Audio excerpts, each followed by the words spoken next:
2025년 새해가 밝았습니다. 큰 눈이 왔죠? 오늘 교회 오실 때 많이 길도 미끄럽고 불편하셨을 테고, 또 새해 첫 주라 교회 꼭 가야겠다 하고 나섰다가 못 오신 분들도 계실 것 같습니다. 오늘 우리가 새해 첫 주일을 맞이했는데요, 눈이 오든 비가 오든 하나님께 나와서 예배하는 우리 모두를 축복하면서 우리 새해니까 우리 새해 인사 한번 하고 말씀을 나누는 게 좋을 것 같습니다. 우리 앞뒤 좌우에 계신 분에게 새해 복 많이 받으세요 한번 인사하겠습니다.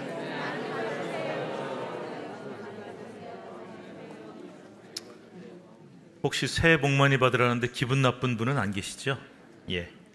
세상 모든 사람들 중에 복 많이 받으라는데 기분 나쁜 사람은 아마 없을 겁니다. 저도 여러분께 복을 빌겠습니다. 제가 인사합니다. 새해 복 많이 받으세요. 여러분들도 좀 크게 해주시면 어떨까요? 새해 복 많이 받으세요. 반갑습니다. 감사합니다. 올해가 을사년이라고 하더군요. 저는 시비간지 이런 거 따지는 거 별로 안 좋아하는데, 올해가 을사년이다 그러니까 문득 국사 시간에 배웠던 을사보호조약, 이게 떠올랐습니다. 1905년입니다. 꼭 지금으로부터 120년 전인데요. 일본 제국주의가 러일 전쟁에서 승리한 이후 고종임금과 신하들을 협박해서 억지로 맺은 불평등 조약입니다. 그런데 우리가 배운 이 을사보호조약이란 말은 적절한 이름이 아닙니다. 그거는 지금은 교과서에 어떻게 나오는지 모르겠어요. 그때는 그렇게 나왔는데, 사실 일본 제국주의가 우리를 보호해 주겠다는 뜻이잖아요. 그러니까 그거는 아니고, 그래서 이것을 을사조약이라고도 부르고, 또 억지로 맺은 조약이기 때문에 굴레늑 제갈늑자를 써서 을사늑약이라고 부르기도 합니다. 아마 이 말이 더 맞을 거예요. 강제로 맺은 불평등 조약이니까 을사늑약이란 말이 맞을 겁니다. 아무튼 올해 을사년을 맞으니까 이런 생각이 듭니다. 나라가 힘이 없으면 이런 불행한 역사를 당하게 되어 있다. 그래서 우리가 이 교훈을 잊지 말아야 하겠습니다. 그래서 올해는 더욱더 나라를 위해서 큰 혼란을 겪고 있는 우리 대한민국 하나님께서 지켜주시기를 간절히 바라면서 기도를 더 많이 하는 올해가 되어야 할 줄로 믿습니다. 새해를 맞으면서 간절히 바라오고 원하는 것은 이렇게 우리나라도 하나님이 복을 주셔서 속히 안정되고 평안하게 해주시기를, 그리고 우리 한국교회와 우리 신촌교회도 하나님이 진정한 평안과 복을 주시기를 간절히 소망합니다. 이 모든 것은 하나님이 도와주셔야 가능하다. 하나님이 인도하셔야만 가능한 것입니다. 또한 새해는 우리 성도 여러분과 가정에 하나님이 주신 진정한 평안과 복이 넘치도록 충만하기를 간절히 축복합니다. 자, 그런데 오늘 우리가 이렇게 복을 빌었지만 지금 우리 상황이 복을 받고 있다라고 말할 수 있을까? 아니라고 하는 분들이 많습니다. 해마다 우리는 이런 표현을 써요. 올해 참 다사다난했던 한 해다. 근데 유독 지난 2024년은 정말 다사다난이라는 말만으로도 표현할 수 없을 정도로 참 엄청난 일들을 많이 겪었던 한 해였습니다. 정치적인 큰 경랑을 겪었습니다. 대형 사건 사고도 많았고, 또 여전히 지속되고 있는 경제적인 고통과 또 복잡한 국제 정세 등등 이 어느 때도 우리가 겪어보지 못했던 수많은 일들을 겪었던 한 해, 참 힘들었던 기억이 납니다. 지금 우리가 겪고 있는 상황이 우리 교회로서도 결코 쉽지 않다는 것을 단적으로 보여주는 통계가 나와 있습니다. 우리나라는요, 정부가 종교 센서스 조사라는 걸 합니다. 10년에 한 번씩 해요. 왜 10년에 한 번씩 하냐? 매년 해보니까 별 차이가 없더라. 그래서 10년에 한 번만 하는데, 그러다 보니 최근 조사가 2015년입니다. 10년 전. 그러니까 올해 이제 한 번 더 하겠죠. 자, 2015년에 조사한 것을 보니 종교인이 우리나라가 43.9%고요. 무종교인이 56.1%예요. 그러니까 종교 센서스 조사 이래 최초로 무종교인이 종교인을 앞섰다. 나는 아무 종교도 없다가 나는 어떤 종교라도 있다보다 많이 앞섰다는 겁니다. 그런데 이게 10년마다 조사하다 보니까 아무래도 정확도가 떨어져요. 10년이면 강산도 변하는데 얼마나 지금 변화가 빠른데 10년 동안 또 무슨 엄청난 변화가 일어났을지가 반영이 안 되고 있어요. 그래서 조금 더 정확한 자료를 보기 위해서 재작년이군요. 2023년 목회 데이터 연구소가 조사한 이 전문적인 기독교 데이터 연구소 기관인데 거기 보니까 종교인이 37.1%, 무종교인이 62.9%. 그래서 우리나라 사람 100명 모아놓으면 37명은 나는 뭐 어떤 종교든지 있습니다. 근데 63명은 나는 아무 종교도 없다.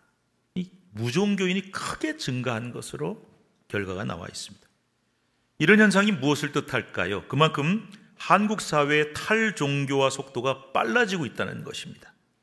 한국 사회 전체가 탈종교화, 즉 나는 종교 아예 없다, 나는 종교 필요 없다, 어떤 종교든 안 가진다, 이런 흐름이 급속화되다 보니 한국의 모든 종교 인구가 감소하고 있다는 것이죠. 그런데 종교 인구만 감소하는 게 아니라 종교 인구가 감소하니까 종교인, 저는 뭐 그 말 좋아하진 않아요. 그런데 어쨌든 이 전문적으로 종교에 종사하는 그 종교 지도자들이 역시 또 지원자들이 아주 급속도로 감소하고 있어요. 작년과 올해 대부분의 각 신학대학의 교단 신학대학원들이 이 도표에 나온 것처럼 대부분이 정원 미달이었습니다. 그러니까 목사 되겠다는 사람이, 목사 되겠다고 신학교 가는 사람이 필요한 숫자보다 부족해진 거예요. 목사가 이만큼 필요한데 목사 되겠다는 사람은 적어요. 근데 이게 우리 개신교만의 문제가 아니고 다른 종교, 뭐 카톨릭의 신부라든지 불교의 승려 등등이 다 부족해졌어요. 개신교는 아무것도 아니에요. 보니까 불교는 영상에 나온 것처럼 지난 12년 사이에 출가자, 그러니까 승려가 되겠다고 하는 사람들이 79% 감소했어요. 별로 안 놀라시는 것 같은데 10명 필요한데 8명이 안 오는 거예요. 2명밖에 안 오는 겁니다. 그리고 천주교도 역시 마찬가지, 신부가 되겠다는 사제 지원자가 10년 사이에 36%가 감소됐습니다. 그래서 저도 최근 듣고 깜짝 놀랐는데 천주교가, 우리 한국 천주교가 신부가 이대로 가면 너무 모자라다. 그래서 수입을 해야겠다. 이 필리핀 같은 나라에서 신부를 수입하는 것을 좀 고려 중이라고 하고요. 불교도 역시 네팔, 스리랑카 같은 동남아 국가에서 승려를 수입해야 되는 상황이 이미 되었다고 합니다.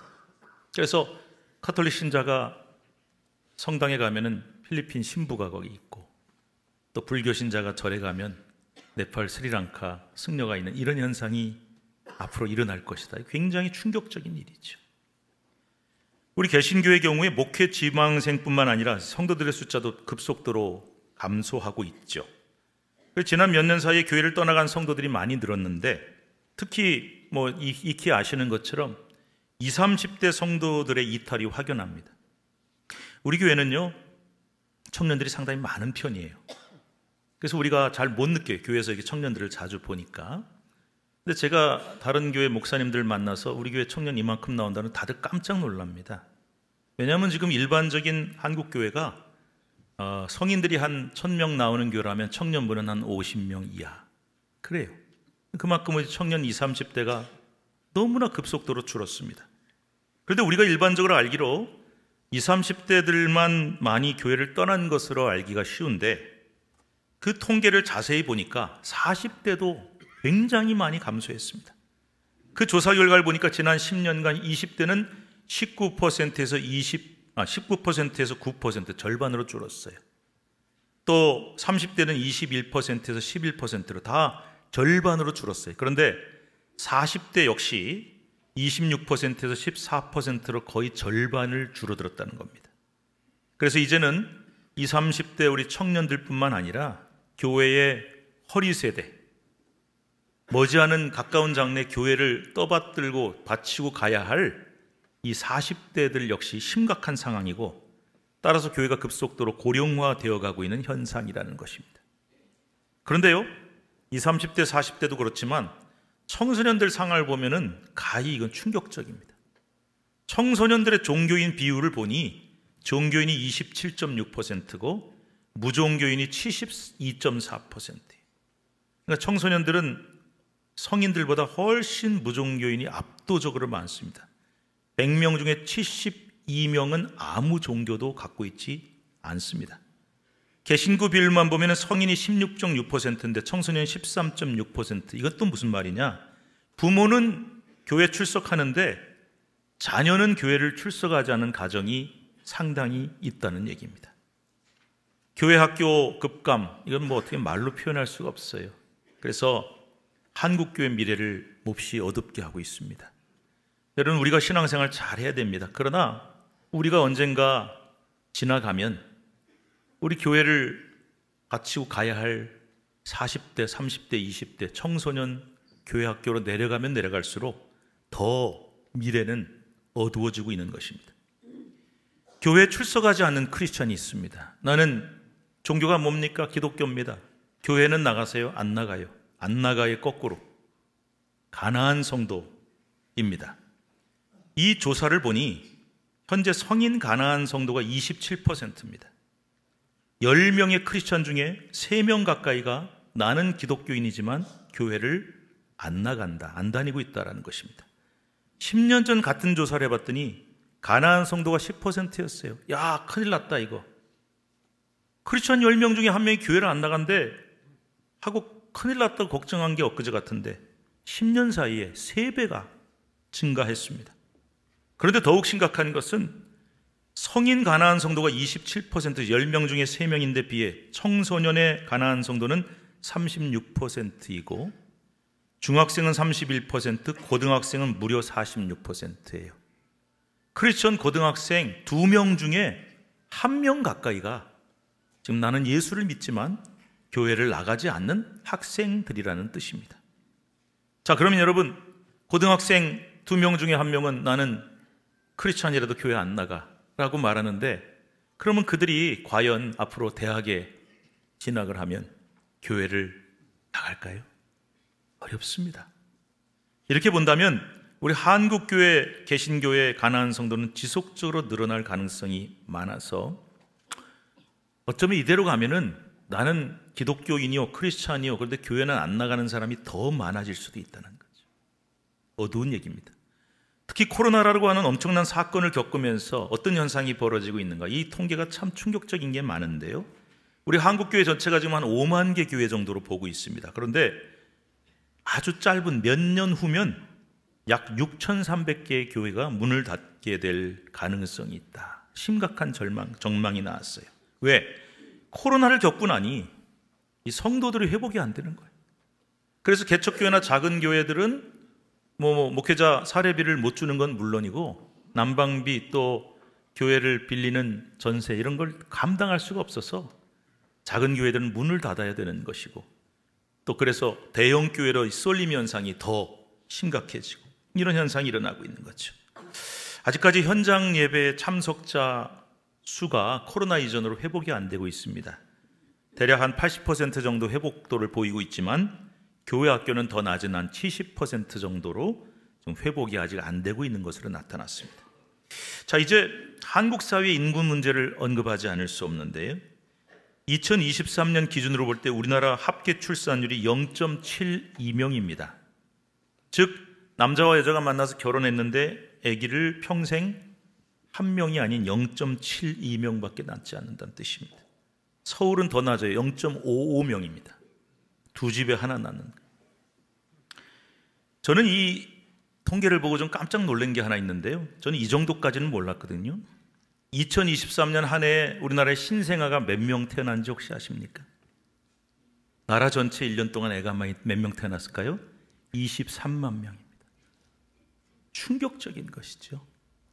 자, 그렇다면 인구 감소가 아닌 인구 절벽이 될 것이고, 이런 현상이 고스란히 교회에 적용된다면 교회 학교가 급감하고 청소년과 청년층이 교회에서 사라지는 현상이 일어나고 말 것이다. 상당히 어두운 미래를 예측하고 있습니다. 그런데 이런 교회의 심각한 위기들 외에도 우리나라와 사회가 현재 겪고 있는 총체적인 문제들이 우리를 몹시 힘들게 무겁게 만들고 있죠. 극심한 정치적인 혼란, 심각한 경제 위기, 외교, 안보 등등, 그리고 이런 눈에 보이는 것 말고도 눈에 보이지 않지만 우리나라 지금 도덕성과 윤리가 땅에 떨어져 있습니다. 그야말로 2025년을 맞는 우리 대한민국과 사회, 교회가 총체적인 난국을 겪고 있다고 해도 과언이 아닙니다. 참 걱정입니다.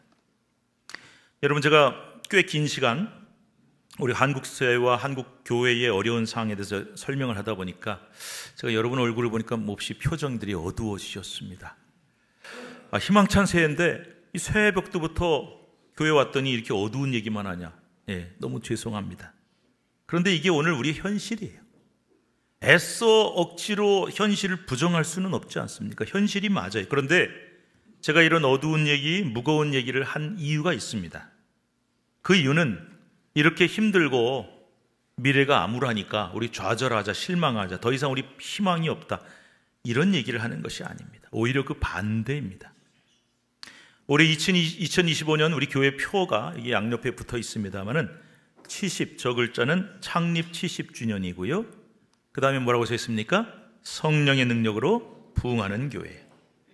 올해 우리 신촌교회가 창립 70주년을 맞는다는 의미를 앞에 넣고 뒤에 나오는 성령의 능력으로 부흥하는 교회는 올해 우리 교단 총회 주제를 따랐습니다. 그런데 참 궁금한 것은 사실 부흥이란 말이 이제 요즘 시대에는 우리에게 생소해요. 언제적 우리가 부흥했지? 그 정도로.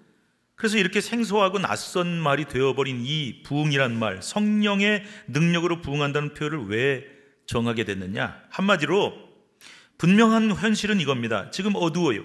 절망적이에요. 그러나 그 어두운 현실과 절망적인 상황을 이길 힘이 오직 성령님의 능력밖에 없다 라는 절박한 고백을 여기 담고 있는 것입니다. 오늘 우리가 읽은 본문 사도행전 9장 말씀에는 전체에 참 스펙터클한 얘기가 기록이 되어 있어요. 왜냐하면 1절부터 보시면 사울이라는 사람이 등장합니다. 이 사람은요, 유대교와 율법에 생명을 건 사람이에요. 근데 가만히 보니까 기독교라는 자들이 생겨나서, 그때 이 사람들 입장에서 볼 때는 이단이죠. 기독교라는 이단이 생겨나서 이 유대교와 율법의 가장 큰 적이 되었다고 생각하다 보니 기독교를 다 말살해야겠다, 이렇게 생각을 했어요. 그래서 사울이 누가 시키지도 않았어요. 누가 돈 주고 시킨 것도 아니에요. 그런데 예수쟁이들 다 잡아 죽여야겠다 그래서 저 다메섹이라는 곳까지 갑니다. 다메섹은 지금 다마스커스라는 곳이고 시리아의 현재도 수도입니다. 그런데 거리를 보면 예루살렘에서 다마스커스까지는 한 240km 정도 돼요. 뭐 차로 가면 몇 시간이면 가지만 그때 같으면 그 먼 길을 오직 하나, 누가 시킨 것도 아닌데 예수쟁이들 다 잡아 죽이자, 그리고 달려갔어요. 근데 우리가 잘 아는 것처럼 다메섹 도상에서 부활하신 예수님을 만났습니다. 그래서 팍 거꾸러지고 말았어요. 그렇게 예수님을 만나 거꾸러진 사울이는 다메섹에 가긴 갔지만 예수쟁이 잡아 죽이려고 간 게 아니라 가서 복음을 전하기 시작합니다. 예수쟁이들 잡아 죽이겠다고, 기독교 박멸하겠다고 다메섹 달려온 사울이가 오히려 복음 전하니 그 다메섹에 있는 유대인들은 굉장한 당혹감을 느끼죠. 이거 웬일이냐? 그러고는 야, 저 사울이 저거 살려두면 안 되겠다, 저 배신자 처단하자. 그래서 사울을 잡아 죽이려고 모의를 합니다. 그래서 다메섹에 사는 크리스천들이 이 소식을 듣고는 밤중에 사울을 몰래 광주리에 달아서 성벽에서 이렇게 달아내려서 피신을 시킵니다. 누군가 넌센스 퀴즈에 물어보더군요. 인류 최초의 엘리베이터가 어디 있냐? 여기 나온다. 근데 뭐 엘리베이터는 아니지만 그만큼 절박한 거. 왜요? 성문으로 피하면 거기 매복하고 있을 거 아닙니까? 잡아 죽이려고.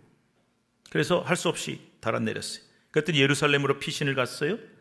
사울은 그 예루살렘에 가서도 자신이 부활하신 예수님을 만났노라, 그리고 그 예수님을 믿어야 된다고 담대하게 복음을 전하는데 그 예루살렘에 있는 유대인들 역시 저 배신자 사울은 반드시 죽여야 된다라고 모의를 합니다.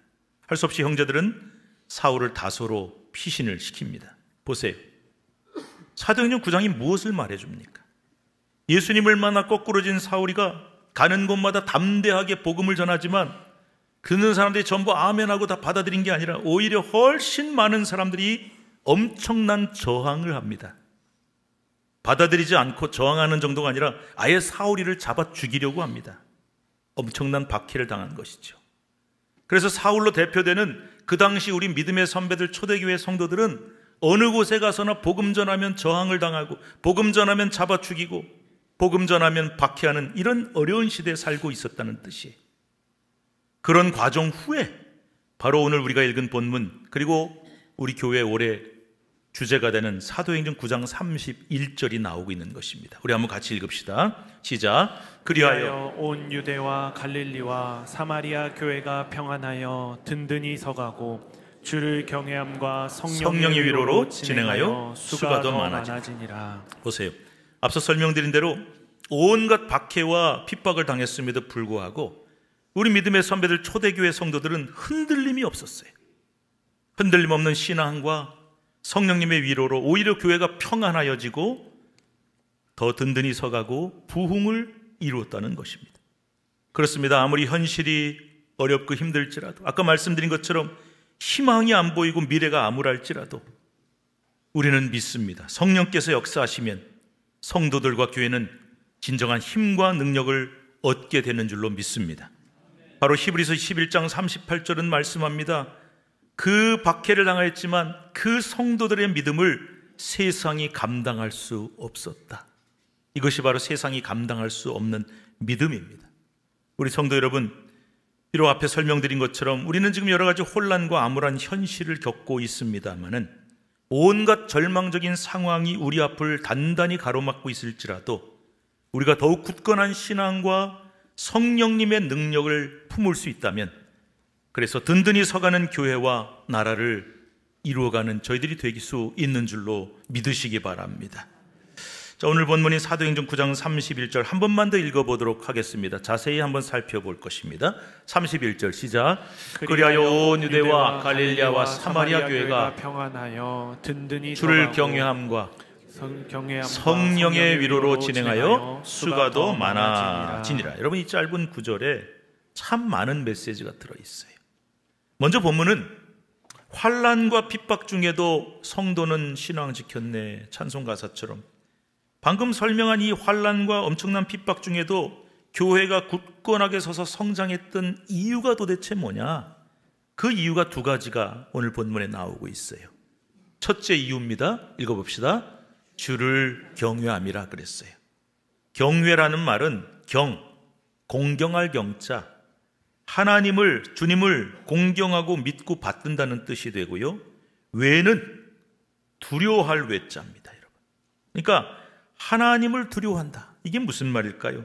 초대교회 성도들은 극심한 박해와 절망적인 현실이었음에도 불구하고 오직 하나님만을 경외했다, 하나님만을 공경하여 받들고 믿고 의지했다는 뜻입니다. 그리고 세상 누구도 두렵지 않다, 우리를 아무리 박해하고 핍박하여 죽이는 대적들일지라도 나는 두려워하지 않는다, 우리는 오직 하나님 한 분만을 두려워하는 사람들이다. 이런 믿음이 오늘 우리에게도 꼭 필요한 줄로 믿습니다.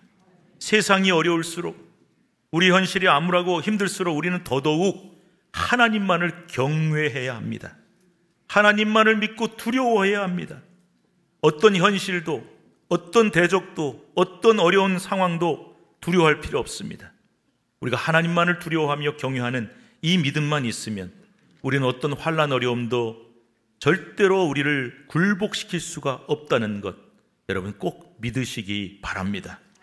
둘째 이유가 있어요. 둘째는 뭡니까? 성령의 위로입니다. 위로란 말은 격려라는 뜻, 권면이라는 뜻이에요. 우리가 힘들면 누가 와서 격려해 주지요? 성령께서 친히 박해당하는 교회를 격려해 주시고 위로해 주시고 힘을 주셨다는 것입니다. 교회가 아무리 핍박을 당하고 많은 박해를 당하고 어려운 환경에 둘러싸여 있을지라도 성령님이 친히 위로해 주시고 격려해 주었을 때 성도들이 더욱 힘을 얻었던 것입니다. 또한 31절 말씀은 이런 믿음, 이런 하나님을 경외함, 성령님의 위로와 격려를 받은 초대교회가 어떻게 되었는지를 세 가지 결과로 말씀을 하고 있습니다. 대단히 중요한 말씀이에요. 첫째 결과입니다. 뭐라고 써 있습니까? 교회가 평안하여졌다. 이상하죠? 박해를 막 당하는데, 잡아 죽이겠다고 난리인데 막 흔들고 요동치는데 교회가 더 평온해졌어요. 평안해졌어요. 그렇습니다. 세상이 아무리 요동치고 교회 밖에서 아무리 큰 풍파가 몰려온다 할지라도 교회가 평안하고 굳건하면 아무 문제가 없는 것입니다. 우리는 교회가 그 무엇보다도 평안이 중요하다는 것을 지난 몇 년간 뼈저리게 경험하지 않았습니까? 여러분, 교회가 아무리 부흥하고 성장하는 것처럼 보일지라도 그 내부적으로 성도들이 평안하지 못하고 샬롬이 없으면 아무 소용이 없다는 것입니다. 반대로 세상이 아무리 요동치고 현실은 암담하고 교회가 맞닥뜨리고 있는 현실 또한 만만치 않다 할지라도 누가 우리를 흔들어 놔도 교회가 평안하고 우리가 마음이 하나 되고 하나님이 주는 샬롬, 성령님의 평온이 함께하면 이 문제를 극복하고도 남을 능력을 얻게 된다는 것입니다. 두 번째 결과가 나옵니다. 읽읍시다. 교회가 든든히 서가고. 교회가 평안해졌어요. 그랬더니 교회가 든든히 서가게 됐다. 누가 흔들어도 흔들리지 않는, 어떤 어려운 현실도 우리를 결코 무너뜨리고 흔들 수 없는 오직 영원한 하나님의 말씀, 진리의 말씀 위에 든든히 선 강력하고 든든한 교회가 되었다는 뜻입니다. 세 번째 결과입니다. 읽읍시다. 수가 많아지니라. 여러분 생각해 보세요. 교회가 평안해졌어요. 마음이 하나가 됐어요. 그리고 교회가 하나님의 말씀 위에 든든히 서가게 됐어요. 그러면 당연히 교회는 어떻게 되냐? 수가 많아지고 부흥성장하게 되어 있는 것입니다. 이게요, 인위적으로 억지로 한다고 되는 게 아닙니다. 우리가 과거에 너무 못 사니까 잘 살아보세요 해서 경제성장만을 목표로 했습니다. 그런데 많이 잘 살게 되었지만 그 과정 속에 많은 갈등과 문제들이 있었고 지금도 우리는 그것을 겪고 있어요. 마찬가지로 교회도 그렇습니다, 여러분. 교회의 목적이 뭐냐? 우리는 교회가 커지는 거야, 성도가 많아지는 거야, 이렇게 되는 게 아닙니다. 인위적으로 그렇게 해서 되는 것이 아니고 방금 말씀드린 대로 하나님을 더욱 경외하고 성령의 격려와 위로로 교회가 평안해졌다. 그래서 저는요, 부임해서 지금까지 항상 교회를 위해 기도할 때 제 첫 번째 기도 제목은 교회의 평안입니다. 우리 교회와 성도들의 마음이 평안해지게 하시고 마음이 하나 되게 하시고 샬롬을 주세요. 그래서 교회가 평온해지고 또 우리가 어떤 세상의 것이 아닌 영원하신 하나님의 진리의 말씀 위에 든든히 서 있을 때 교회는 아주 자연스럽게 성장하게 되는 것인데 단순히 교회 수만, 교인 수만 늘어나는 것이 아니라 건강한 부흥과 성장을 이루게 된다는 말씀입니다. 사랑하는 성도 여러분, 2025년 새 우리 신촌교회는 우리 사도행전 9장 31절 말씀처럼 성령님의 능력으로 무엇보다 평안한 교회가 되어야 할 줄로 믿습니다. 그리고 말씀 위에 든든히 선 건강한 교회가 되어야 합니다. 날마다 건강하게 균형 잡힌 성장과 부흥을 이루는 그런 우리 교회가 될 수 있기를 간절히 바랍니다. 우리 힘으로 하자는 게 아니에요. 그렇게 할 수 있는 능력이 우리에게는 없습니다. 오직 하나님이 하시는 일입니다. 그리고 오직 성령님의 능력으로만 가능한 일입니다. 2025년 새해에 여러분과 여러분의 가정에 또 가족들과 자녀들을 위해 하나님의 진정한 평안이 함께 하시기를 축원합니다. 그리고 새해에 하나님께서 우리 신촌교회와 우리 교회뿐만이 아니라 한국교회 전체에 성령님의 능력과 위로로 가득 채우셔서 반드시 하나님이 기뻐하시는 건강하고 균형 잡힌 부흥과 성장을 이루는 한 해가 되어서 우리 하나님을 기쁘시게 하는 2025년 한 해가 될 수 있기를 간절히 소망합니다. 기도합시다. 하나님 감사합니다. 어느새 불과 수십 년 만에 그렇게 끊임없이 성장하던 한국교회가 정체가 되고 코로나 이후에는 더욱더 쇠퇴하고 있다는 걱정, 그리고 우리 한국 사회 전체와 나라와 한국교회가 미래가 암울하다는 이런 통계들이 나오는 것을 보면서 몹시 마음이 무겁고 어둡습니다. 그러나 성경은 말씀합니다. 아무리 현실이 어려울지라도, 아무리 세상이 우리를 흔들어 놓을지라도 우리의 진정한 소망은 예수 그리스도께만 있다. 우리의 진정한 위로는 성령님이 주시는 것이다. 우리가 부흥하고 성장하는 힘은 오직 성령님의 능력으로만 가능하다. 오늘 우리는 이 말씀을 분명히 믿습니다. 우리 믿음의 선배들이 이 말씀을 믿고 지금보다 훨씬 어렵고 힘든 위기를 이겨내고 극복했던 것처럼 우리 하나님 아버지, 하나님께서 성령님의 능력으로 우리를 든든히 세우셨어 하나님께 영광 돌리는 아름답고 건강한 부흥과 성장을 이룰 수 있도록 도와주시옵소서. 성도들의 가정과 삶이 부흥하기를 원합니다. 우리의 가정에, 우리 가족들에게 직장과 사업이 부흥하게 하여 주시옵소서. 우리 신촌교회가 부흥하며 한국교회가 함께 부흥하여 하나님께 영광 돌리고 이 나라 민족의 희망이 되게 하옵소서. 우리나라 대한민국 하나님이 지켜주시고 부흥하게 하여 주시옵소서. 예수님의 이름으로 간절히 기도드리옵나이다. 아멘.